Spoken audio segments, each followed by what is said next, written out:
Most leagues protect their superstars. The Indiana Fever? They're sending Caitlin Clark into every game like live bait. What was sold as run-and-gun freedom has become a molasses slow-motion offense that's burning the brightest rookie in years to ashes. Head coach Stephanie White spent the offseason promising tempo. Now Clark is forced to walk the ball up while teammates stare at each other, wondering which broken set they're supposed to run. The roster that once looked deep now looks dazed, because a system that fits nobody drains everybody. After yet another brutal 89-81 loss to Las Vegas, Clark finally cracked the smile and nod facade.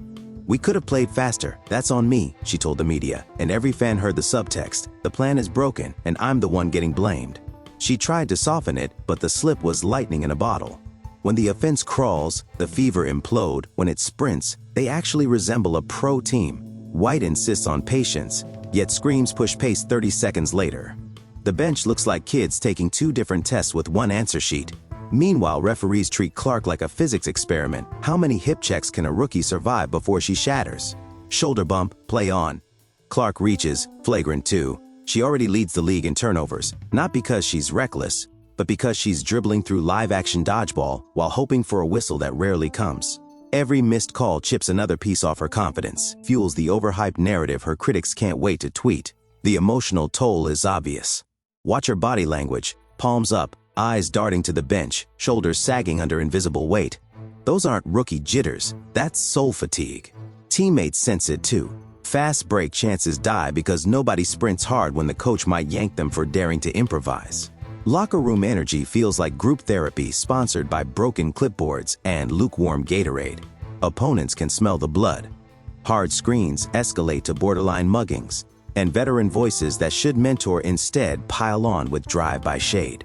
Clark's cold streak, 1 for 17 from deep since the Aces game, doesn't worry shooters. Slumps break when rhythm returns. What should terrify Indiana is the one shot she passed up, the tiny pause that shouts, "What if I'm not allowed to be me anymore?" Through all this, the WNBA's official response is glitter-covered denial. They post highlight reels and empowerment slogans, while their marquee attraction gets flattened nightly. They wanted her TV ratings, but they forgot guardrails.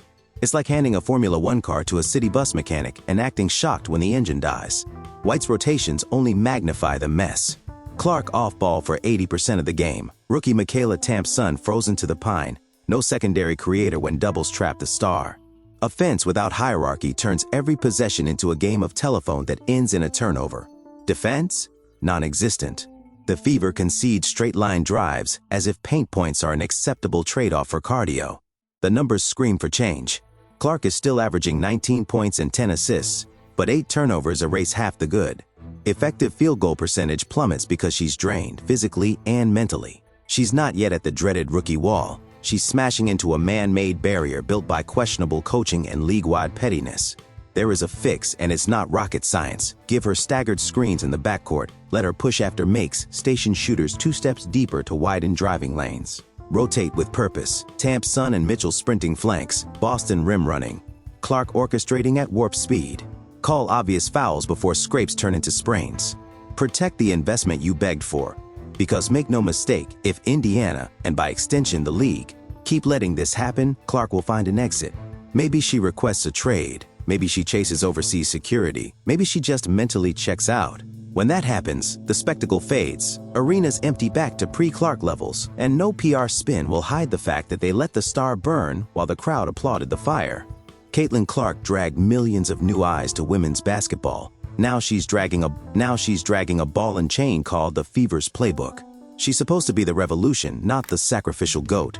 Either unleash her, call the game fairly and ride the momentum, or watch the ratings collapse as fast as her bruises pile up.